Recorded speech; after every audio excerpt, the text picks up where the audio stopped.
Hello, this is Ken Ferry with this week's Boots in the Field report. Here locally, many growers have crossed the finish line, both planting corn and beans.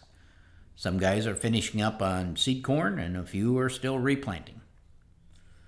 Reports coming in from our Iowa customers are similar as they wrap up the planting up there. Now our customers in Northwest Ohio haven't planted any corn and only a small amount of beans due to the wet weather. As well as customers in Southeast Ohio, they've been dealing with 5 and 6 inch rain events. So they're looking for a dry stretch to finish planting corn and beans, and then of course go back and do some replanting on those acres that are underwater, some of them twice. The forecast finally looks like they could get a 10-day stretch without rain so they can get this crop in. As we are out and about checking fields locally, man, I have one word that describes our May planted corn, and that is wow. This corn is up in 6 to 8 days, and it's uniform corner to corner. We have a lot of season ahead of us yet, but record-breaking yields start with record-breaking stands.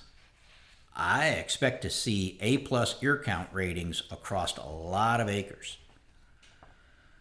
Many growers are seeing what I'm seeing as well, because as growers are filling out the paperwork for the nitrate test, many are bumping yield goals.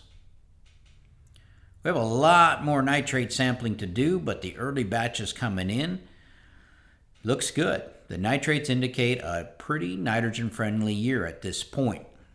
Now, you guys in the rain delays, that situation is going to be different by the time you get to your side dressing window. Bean stands kind of on a slow pace out there as far as picking up size, but with the warmer temperatures, they're starting to finally take off. We're starting to see some good growth, darker colors. Here at the Corn College campus, beans that we planted March 30th are now at V5R1. They were flowering on May 27th. Matt over at Quincy had some beans flowering on May 21st. They're, again, March planted beans. Most of the May planted corn is now V3, V4, meaning the root handoff is about to take place. At V3 to V4, the seed roots start to hand off to the first 2 sets of crown roots. By V5, the transfer is almost complete. If everything goes as planned, we see no slowdown through this stage, and soon we're in the rapid growth stage and we're off to the races. But this is also what we call the ugly corn stage. If anything has interfered with crown root development, this handoff is missed. Up to V3, V4, the plant is living on seed starch and seed roots. The seed starch is enough to build a pretty impressive plant up to V3. But if the handoff is missed, a uniform field can start to come apart in a hurry. Now, there's many things that can cause poor crown root development: sidewall smearing, compaction, herbicide issues, insects, dry soil, etc. And along with poor root development, we can run into issues with the carbon penalty of dealing with last year's carbon. Carbon penalty happens every year because it's tied to the carbon load and the temperatures, soil temperatures. It usually kicks in when we got that minimum soil temperature staying north of 60 degrees and those upper temperatures in the upper 70s, lower 80s, and it does it for about a 5-day stretch. The microbes just explode in the soil and start the process of decomposing carbon. In some fields with the ugly corn stage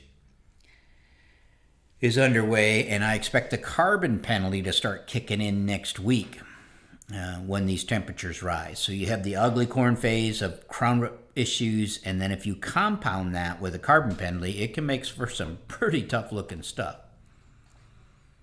Ugly corn service calls that we've been on so far are mainly in the April planted corn, but I expect we'll see it in the May planted corn in the next 10 days or so.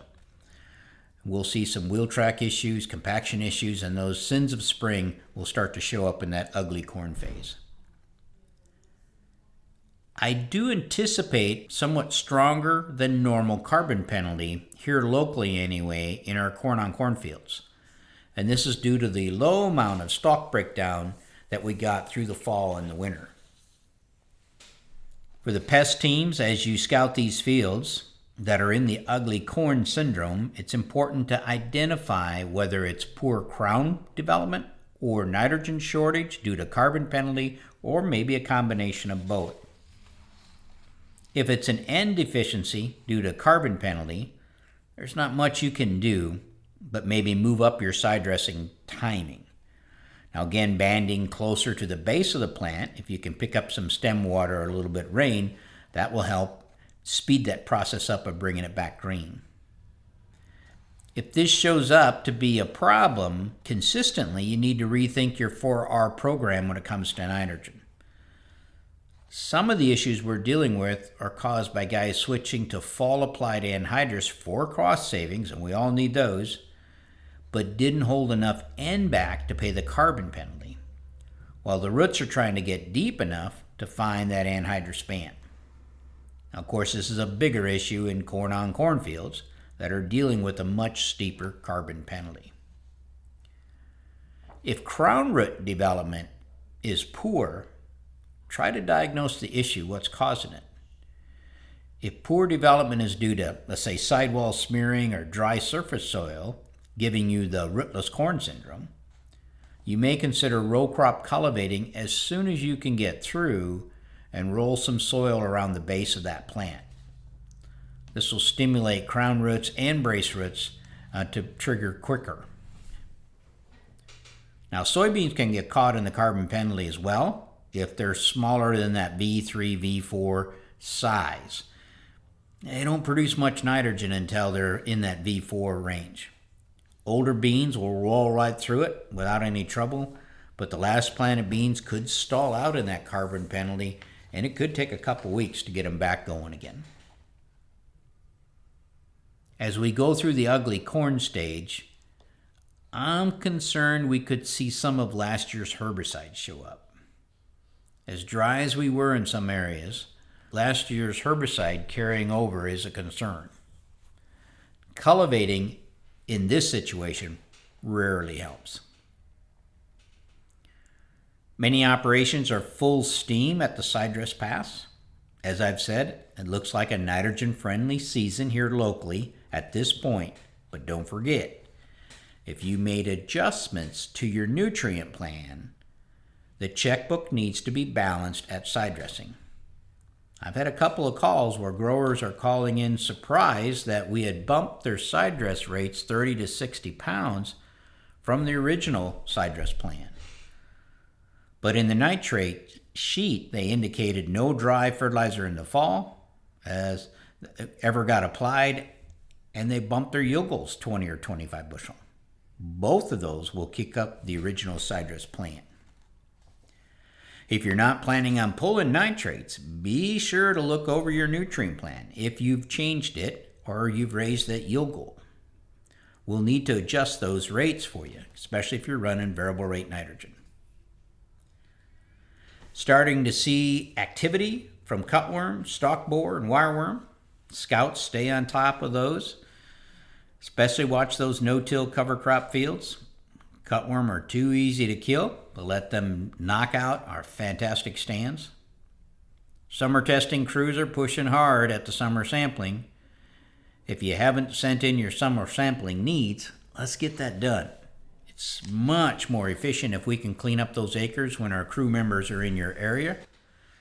This keeps costs down for crop tech and you. There'll be no boots in the field next week. As you guys are scouting for insect outbreaks here, Zach and I will be in Canada helping them with the walleye outbreak. It's a tough job, but I'm pretty sure they're glad to see us come up and help them. To stay up to date, check out our website at croptechinc.com and subscribe to our podcast, Boots in the Field Report. Keep her safe, keep her moving.